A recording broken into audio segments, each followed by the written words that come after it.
as Jessica said, I'm a writer, and when you're a writer, one of the things you can do is go to these things called writing conferences. They're held in the summer, and they're usually held in nice places. And you go and basically you can bring your work and show it to a famous writer, and you're in a workshop and you get feedback. Now everybody who goes to these things say, well, it'll help me refine my craft, and it'll be a great experience, blah, blah, blah. But there's a small part of everybody who thinks, this famous writer is going to see my work and he's going to go, this is a work of genius, and you are a genius, and just stay right there while I call my agent, and we'll get you famous, published right away. Everybody thinks that, and there's this little part of their brain that thinks that. So back in '87, when I was just starting, I went to my first writing conference, which was in Port Townsend, Washington. And about a month or so before the conference started, they tell you who your famous writer is going to be. And my famous writer was this guy named Leonard Michaels, who, has anybody heard of him? I hadn't heard of him either. So I did some research, and I found out that it was pretty cool. You know, the guy was nominated for a National Book Award in the 60s, and he was considered a writer's writer, you know, just really famous for the brilliance of his prose. He was called a prose stylist, and he wrote this little novel that was made into a movie and stuff. So I was really impressed, and I was really excited about this guy looking at my stuff. So, you know, I'm not a good networker, and sort of the conventional wisdom, there was two ways to make a famous writer notice you. And the first way is to sleep with them. That was off the table for me, and I'm sure it was off the table for him too. The second way is sort of ingratiate yourself and sort of become their buddy, you know. So that was the strategy I was thinking about pursuing. So I was thinking of all these ridiculous things to ask him that would impress him, like, you know, how does the integrity of your prose reconcile with the integrity of your vision, or something like that. And, you know, in my mind, we'd have these imaginary conversations where he said, you know, you really get me, and I'd really like to stay in touch. So, conference comes, I fly out to, it's held in Port Townsend, Washington, near Seattle. I fly out there. Great trip, you know, all signs are up, you know. It's like the Magic 8 Ball.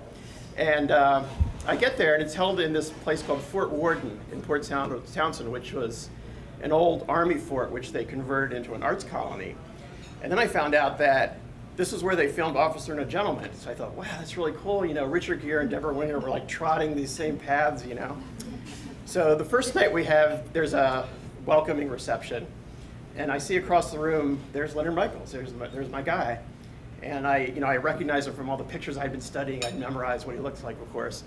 And you know, he's surrounded by all these people, and I'm trying to get up the nerve to go up to him, and I'm thinking, you know, this is going to be like, you know, he's Richard Gere and I'm Deborah Winger. He's going to pluck me out of obscurity.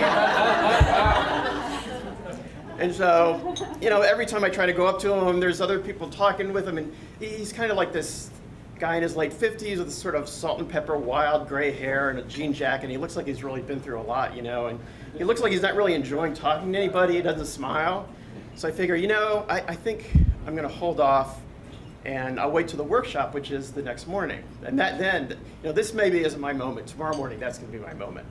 So the next morning we have this workshop, and he walks in, and you know, most of the workshops I've been in, the instructor comes in and they give this speech about how, you know, this is a supportive atmosphere and it's a safe space, and, you know, no opinion is more valid than any other opinion, and blah, blah, blah.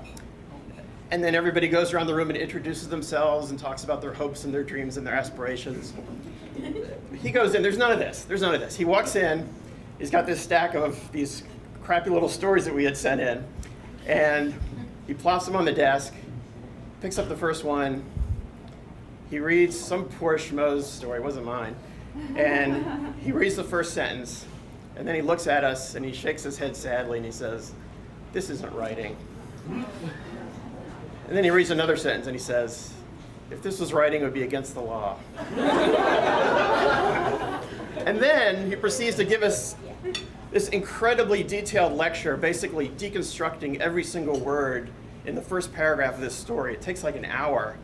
And it's actually really interesting, and it's like a lecture on particle physics, and everybody's writing notes, and you know, there's no teacher-student interaction. It's kind of like, you know, when Miles Davis used to play, he like turns back to the audience, and you know, so by the end of that, I'm like, there's no way I'm going up to this guy after the class. I mean, I can forget all my dreams of, you know, this special relationship. I'm not even going to worry about it anymore.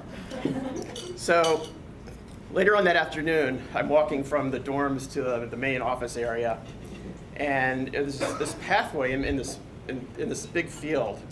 And I'm walking, and I see this solitary figure approaching me on the pathway. And as it gets closer, I can see it's Leonard Michaels.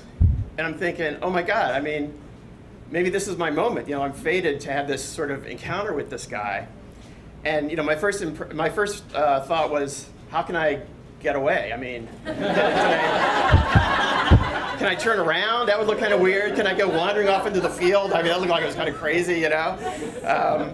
So then I think, well, maybe this is it. You know, maybe this was meant to be, you know, this is my moment. You know, this is my Deborah Winger, Richard Gere moment. So I get close to him, and I stop in front of him, and I say, I'm in your workshop, and I just want to introduce myself. And he looks at me, and his expression is sort of 50%, who are you? And 50%, why are you bothering me? And he says, what? And then there's this long, horrible silence. And all that crap that I had in my head of stuff I was going to say just completely gone. I look at him, and I swear I said this. I say to him, my name is Leonard too.